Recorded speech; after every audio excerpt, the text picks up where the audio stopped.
네, 전격 인터뷰 먼저 국민의힘 원내 수석 대변인 최수진 의원 만나보겠습니다. 어서 오십시오. 아유, 반갑습니다. 네, 와주셔서 감사합니다. 네. 자, 법사위가 요새 뭐 핫플레이스라고 표현하면 안 되겠지만 너무 뉴스의 중심입니다. 이 질문부터 먼저 드리겠습니다. 어제 이제 대법원 현장 국감이 있었는데 진행 전부터 뭐 여야가 그야말로 대격돌이었어요. 결국 국민의힘 법사위원들이 대법원 압수수색이라면서 보이콧 선언했고 반쪽짜리로 진행이 됐거든요. 맞습니다. 어떻게 보셨습니까? 지금 국정감사 역사상 이렇게 대법원 자체의 집무실까지 들어가서 다 모든 서류 재판 과정의 서류까지 다 내놔라 하는 거는 헌정 역사상 처음 있는 일이 아닐까. 그리고 이거는 분명히 사법 침해를, 그러니까 우리는 3건으로 분리돼 있는데 그 3건에 대한 거를 완전히 뭉개버리고 더 심하게는 지금 사법부를 무시하겠다는 처사라고 저희는 생각을 합니다. 뿐만 아니라 대법원장 어떻게 집무실을 압수수색을 합니까? 국회의원이 무슨 명목으로. 더 중요한 거는 정말 찌라시 수준의 녹취 조작? 이런 거를 통해서 지금 조희대 대법원장을 압박하고 있는 거 아닙니까? 이거는 어떻게 사법을 정치 수사 그 수준이고 정치 보복이고, 그리고 실제적으로 인민재판식 사법 뭐 이런 식으로 몰아가는 거, 이런 거는 정말 부끄럽다. 저는 같은 국회의원으로서 있을 수 없는 일이다 이렇게 생각을 합니다. 네. 현장 국감에서 특히 이제 더불어민주당에서는 대법관의 로그 기록 열람, 이거를 위해서 사실은 이제 현장 검증이라고 표현을 하지 않습니까? 그렇지만 이제 어제 사실 검증은 이루어지지는 않았어요. 그렇죠. 예, 법사위 소속 민주당 의원들은 대법원 자료 제출과 답변이 미흡하기 때문에 이 검증을 해야 되고, 또 어제 검증이 제대로 안 됐다고 말을 하면서 추가 국감 필요성까지 지금 주장을 하고 있는데요.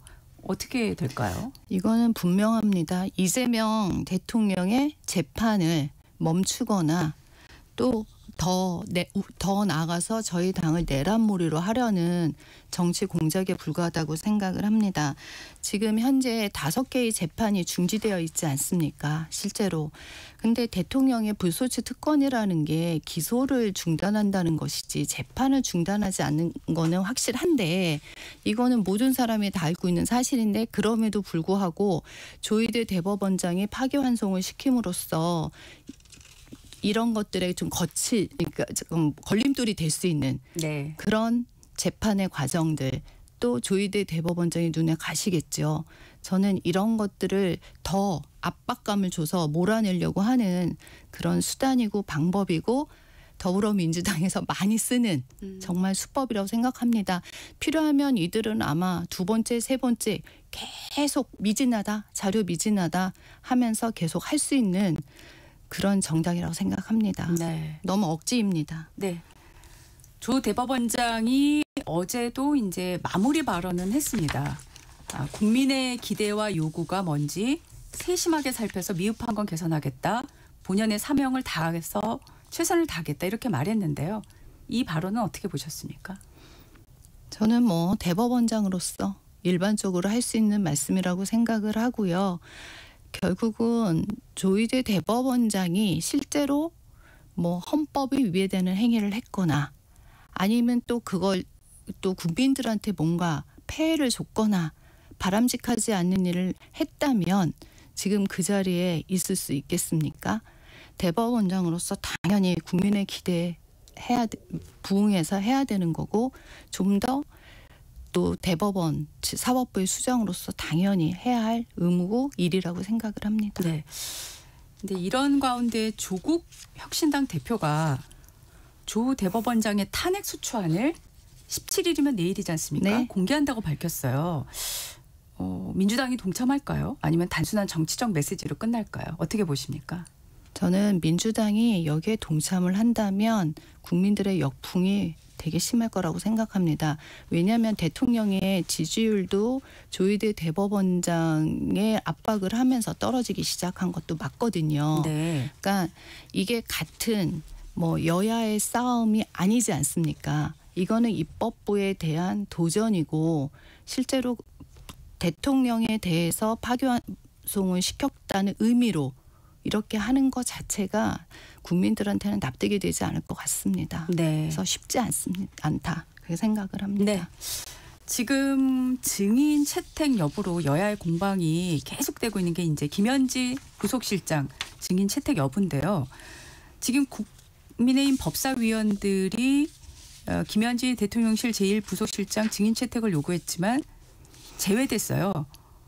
지금 법사위뿐만 아니라 운영위, 농해수위, 국감장 곳곳에서 이렇게 김 실장 증인을 계속 소환을 하고 있는데, 자, 김현지 실장 왜 꼭 증인으로 나와야 합니까?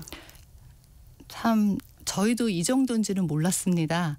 근데 김현지 실장이 파면 팔수록 알면 알수록 많은 의혹들이 지금 노출되고 있습니다. 단지 저희는 만사현통이라 생각을 했습니다. 그러니까 총무비서관으로서 예산과 인사에 관여된 사람, 대통령의 측근, 그림자 실세 이 정도로 알고 있었는데 성남시장 때부터 지금까지 함께 같이 해오다 보니 이재명 대통령이 갔던 모든 발걸음마다 같이 있다는 사실들이 지금 계속 폭로되고 있습니다. 네. 그러니까 예를 들면 그 변호사의 성공보수를 김현지 실장이 이렇게 받았다. 그다음에 대장동에 분양을 받은 그런 사례도 있고, 그래서 결국 우리가 이거 경제 공동체 아니야? 이런 의문을 좀 갖게 됐고요. 그다음에 이제 이화영 전 부지사 재판 관여에도 전화하고 실제로 그 설 변호사를 해임시키지 않았습니까? 그런 식으로 모든 범죄 기록에서도 이재명 대통령과 함께 거기에 항상 관여되어 있었고, 이번 최근에 밝혀진 주진우 의원하고 저희 박정은 의원이 밝히고 있죠. 최근에 경기 동부연합에 또 같이 관여가 돼 있고, 그래서 어떤 사상적인 이슈도 지금 있기 시작을 했고, 계속 나오는 걸로 봐서는 모든 상임위에서 걸쳐서 그 의혹들을 좀 제기된 것에 대해서 나와서 그럼 해명해라, 계속 그렇게 얘기를 하고 있습니다. 그래서 이런 것들이 명명백백 좀 밝혀지는 것이 이렇게 그런 의혹을 해소하는 것이 대통령실에도 저는 좋지 않을까. 그런데 계속 대통령실에서는 색깔론이다 하고 본질적인 문제에 대한 해결이나 답을 주지 않고 있습니다. 그래서 국감장에 나오셔서 본인이 지금 우리가 의혹으로 제시하는 것들에 대해서 네. 명확한 답을 주시면 깔끔하게 해결되지 않을까, 그런 생각을 합니다. 네. 다음 질문 넘어가기 전에 잠시 앞서 그 질문 중에 조국 혁신당 대표에 대한 직함을 조국 혁신당 비대위원장으로 정정하고 넘어가겠습니다. 네. 민주당 법사위원들은 이번에 그 국민의힘과 박상현 검사의 내통서를 제기했습니다. 이화영 전 평화부지사 관련한 국감장의 질의응답 과정에서 이제 이런 부분이 제기가 됐는데, 왜 변호사가 본인 사임한 배경을 검사한테 얘기했냐? 이거 정치 검찰의 전형적 수법이다. 이건 뭐 물론 주장인데요. 이렇게 얘기를 하고 있습니다. 이 부분은 어떻게 반론하시겠습니까? 이게 그냥 팩트, 사실관계 그냥 확인을 하면 아주 간단합니다. 지금 검사가 지금 이화영 전 부지사에 대해서 조사를 하는데 변호사와 연락이 되지 않습니다. 그러면 당연히 연락을 할 수 있고요. 그것도 저희가 알아본 바는 박상현 검사가 수차례 전화를 한 걸로 알고 있습니다. 근데 전화를 안 받았다. 변호인이 계속. 네네네. 그래서 그 과정에 전화를 했더니 나 관두게 됐다. 안 하게 됐다. 그래서 자기의 지금 현재의 상황? 그런 신상에 대한 얘기를 했을 뿐이고, 그것이 국민의힘과 무슨 상관이고, 실제로 그게 무슨 정치 검찰의 얘기입니까? 변호인의 신원에 대해서 파악하고 실제로 지금 상황, 스테이터스를 파악하는 거는 아무 문제가 안 됩니다. 근데 이런 거를 정치 공세로 또 몰고 간다. 그래서 정말 더불어민주당은 아주 조그만한 것도 무조건 정치 프레임으로 가두는 정말 탁월한 능력이 있다. 저는 그렇게 생각합니다. 네. 그 장동혁 대표가 어제 특검의 윤석열 전 대통령 소환 조사가 김현지 실장에 대한 논란을 덮기 위한 것이다라고 말했습니다. 왜 그렇게 보시는 걸까요? 저희는 처음에는 설마 하고 항상 네. 생각을 하게 됩니다. 근데 요즘 와서는 우리 장동혁 대표도 확신하고 있는 것 같습니다. 저희도 마찬가지입니다. 왜냐? 그러니까 추석 전후로 김현지 실장에 대한 이슈가 계속 나오기 시작을 했습니다. 시작은.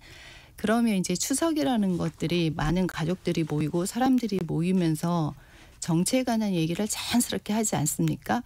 그러니까 이제 김현지 얘기가 우리는 이제 추석 밥상에 올렸다 뭐 이런 얘기를 보통 정치계에서 하는데 그걸 덮기 위해서 저희한테 그 이진수 체포 영장을 이진수 전 위원장 전 위원 체포 영장을 바로 해서 모든 이슈를 이진수 위원장으로 덮지 않았습니까?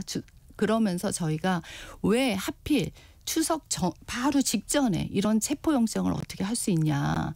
정말 인간적으로 이건 아니지 않냐. 그리고 이진숙 위원장이 뭐 과정에서 충분히 다 많이 해명도 했고 그 상황에 대해서 국민 여러분도 많이 아시겠지만 그 체포할 상황은 분명히 아니었습니다. 27일 날 이미 나가기로 약속도 했고 뿐만 아니라 27일 날 못 나가는 이유를 구두로 팩스로 서신으로 다 넣기 때문에 아무 문제가 없었습니다.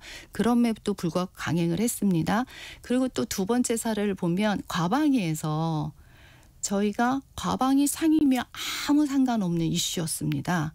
그 동부연합 관련된 것은 그럼에도 그거를 김우현 의원이 꺼내가지고 박정은 의원하고 그날 네. 그 카톡을 보냈잖아요. 실제로 그런 걸 다 까서 개인적인 일까지 보냈고 그러니까 김현지 얘기만 나오면 이상하게도 민주당에서 좀 오버하는 그런 느낌이 있습니다. 그리고 이번도 그래서 아마도 장동혁 대표 자체도 마찬가지로 이거는 덮기 위해서 또 우리 윤석열 전 대통령을 소환 조사한 것이 아니냐 이런 생각을 합니다. 네. 윤 전 대통령이 재구속이 된 후에 처음으로 자진 출석을 했어요. 줄곧 진술 거부권을 행사하긴 했지만은 자진 출석한 이유는 뭐라고 생각을 하십니까? 아마 출석을 하셔도 묵비권 행사를 하지 않을까 그런 생각을 좀 하게 되는데요. 뭐 지난번에 이미 그걸로 한 번의 소란이 있었고 그래서 그런 것들을 좀 사전에 의미 없다 생각하신 것이 아니었을까. 그리고 또 나가서 저는 얘기하신 그러니까 소환에는 응하고 또 나가서 본인이 하실 얘기가 있으면 하는 게 맞다고 생각합니다. 네. 그 지금 박성재 전 법무부 장관에 대한 내란 특검의 구속영장 청구가 이제 기각이 됐는데 바로 특검에서 영장을 재청구하겠다라고 했어요. 특검에서 추가 조사를 통해 재청구를 할지 그럴 경우에 법원 판단이 달라질지 어떻게 전망하십니까? 사실 박성재 전 장관에 대한 조사는 너무 수차례 이루어졌습니다. 하루 이틀 불려가는 것도 아니고 그래서 현재까지 어떤 소명을 했었던 내용들 또 수사의 진행 과정 또 피의자 출석 경과 이런 것들을 고려했을 때 법원에서 판단한 거라고 생각을 합니다. 즉 도주나 증거인멸의 우려가 없다. 그래서 불구속 수사를 해도 괜찮다. 이렇게 판단을 한 상황에서 특검이 또 무리하게 다시 시도를 한다는 거는 저는 말이 안 된다고 생각을 합니다. 아마도 법원 판단은 저는 바뀌지 않을 거라 생각합니다. 네, 민주당에서는 지금 법원이 의도적으로 내란을 옹호하고 있다라는 주장을 하고 있습니다. 그러면서 특별재판부 카드를 계속 언급을 하고 있거든요. 민주당이 20일에 사법개혁안을 발표하겠다고 했는데 여기에 내란 전단 재판부 도입이 담길까요? 어떻게 내다보십니까? 계속 최근에 또 카드 꺼내들지 않았습니까? 조희대 대법원장 압박하는 카드로 저는 뭐 꺼낼 수 있다고 생각을 합니다. 그런데 문제는 내란 전단 재판부가 과연 합법적이냐 그거에 대한 위헌 요소가 너무 많습니다. 네. 그리고 이미 우리는 헌법이라는 것이 있습니다. 그 헌법의 사상을 깨고 삼권 분립의 모든 걸 깨고 그거를 위에다 얹는다. 이거는 북한이나 중국에서밖에 있을 수 없는 일입니다. 제일 위헌 요소로 가장 큰 거는 그 판사, 대법관들을 하는 데 있어서 처음에는 국회에서 추천 몫을 잡았지 네, 않습니까? 그렇습니다. 근데 지금은 오히려 그 장관의 몫으로 가고 있지 않습니까? 그러면 그거는 결국 대통령의 입김이 안 들어갈 수가 없습니다. 그러면 법관 선정에서도 위헌의 요소가 분명히 있고요. 그리고 하나를 딱 어떤 사건을 전담 재판부를 난다는 거는 이미 그 재판에서 저희 강제 배당을 시키는 겁니다. 네. 그러니까 결국은 무작위 배당의 위헌의 요소가 충분히 있습니다. 우리가 근데 뭐 지난번에 보니까 정책의장께서 이런 얘기하지 않습니까? 뭐 독립 재판 많다, 가정법원 있죠. 그거는 카테고리예요. 쉽게 설명하면 예. 사건을 사건을 배당하는 경우는 없습니다. 그래서 저는 이거는 분명히 만약에 발의를 하게 되면 저희 당에서는 네. 그 헌법재판소의 그 위헌 여부를 분명히 따질 것이고 네. 헌법을 흔드는 행위이기 때문에 그거에 대해서 강력하게 규탄할 예정입니다. 네. 앞서 잠깐 의원님께서 언급을 해주셨어요. 과방위에서 지금 욕설, 문자 폭로전, 이제 고소 고발까지 이제 비화되는 상황인데, 유권자들이 볼 때 이게 국정감사가 너무 이제 뭐라고 표현을 해야 될지 참 적당한 단어가 네.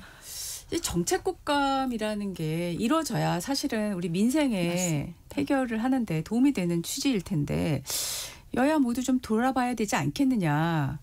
늘상 있는 얘기긴 하지만 이번에는 이번 국감에 대한 지적은 조금 더 좀 무겁게 받아들여야 되지 않을까요? 어떻습니까?